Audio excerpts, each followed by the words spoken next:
What is up, guys? My name's Jesse. Today I'll be showing you some sidechaining tips. We'll go through parametric EQ sidechaining, a little bit into sidechain compression. So let's go ahead and hop right into it. All right. So I'm going to go ahead and open up a track that I've already worked on. This track is called Caustic Flow. It was actually just released through Monsters Records. So what I'm going to do is go ahead and start showing you some of the cool things you can do with sidechaining. I'm using FL Studio. You don't have to use FL Studio. You can use whatever the fuck you want. All right, here we go. So I've got this little bass effect right here. This kind of like bass guitar kind of sound.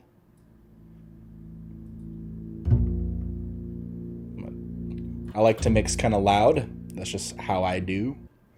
So I'm going to go ahead and open up an EQ. Put it on post.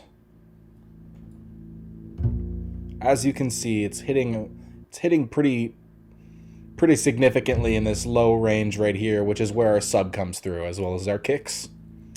So rather than me just going in here and pulling all of it out,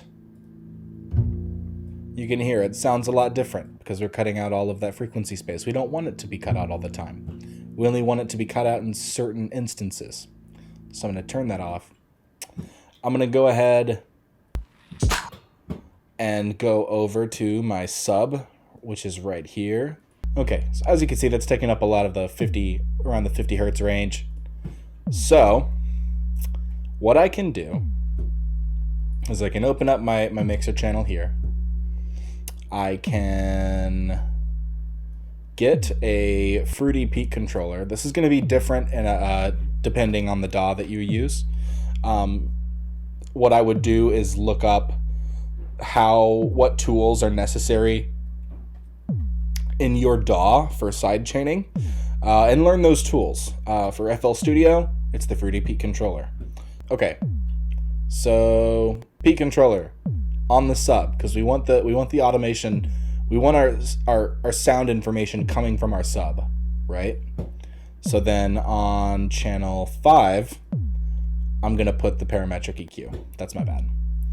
Okay, so now whenever our sub hits, we're gonna link this to the controller. Whenever our sub hits, it's gonna lower the volume of the bass noise. Well, I gotta put on this. Yeah, there we go. Okay, so now you can see whenever the bass noise hits, it's cutting the EQ fader down. So let's see how that sounds.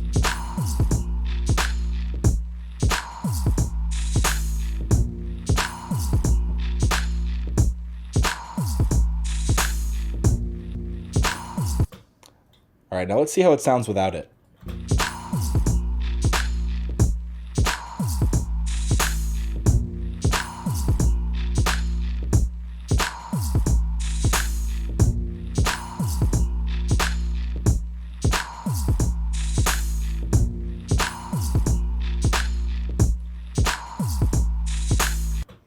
So that makes our sub come through a lot more.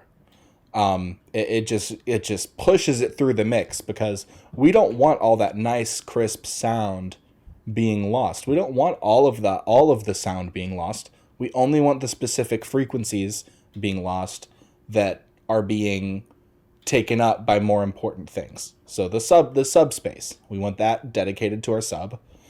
And for instance, if we wanted, let's say we want to make our snares come through a little more clean. What we can do is go to the channel that we've got our snares in.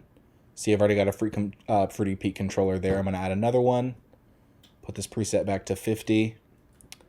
And then we'll go back over to our channel 5 where we've got our EQ.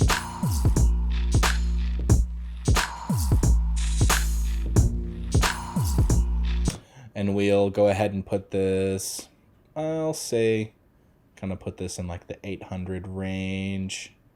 Maybe like 700. Yeah, we'll do it right there. So we'll go ahead, link our snare, turn off smoothing, accept.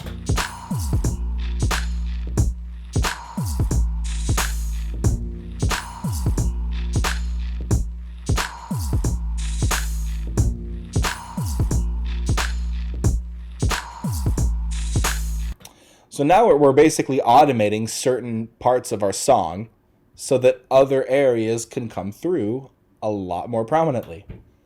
So that is just one of the useful ways to use sidechaining. Another way is something called sidechain compression. And what that does is it basically does what it says it does. You have an input sound, and if you want something else to be cut out entirely, then you can chain it to a compressor and basically cut that volume all the way down. So let's say I want to do that with my kick. I want my kick to come through my sub, right? So I've already got that in this track here. I've got a lot of things assigned to my kick here, but I don't think. Let me see. I don't think that it is too. Yeah. I'm going to add a compressor here. Put it about like 1.5. And then I'm going to go over to my kick. Let's see what that is. Here we go.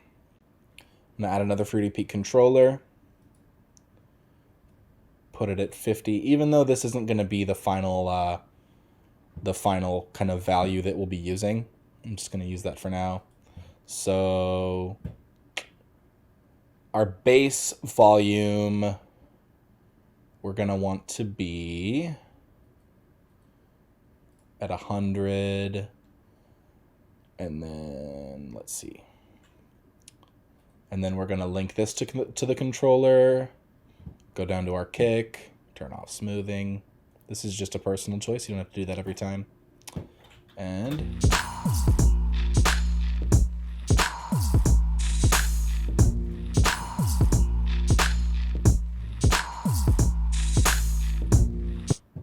let me see what's going on.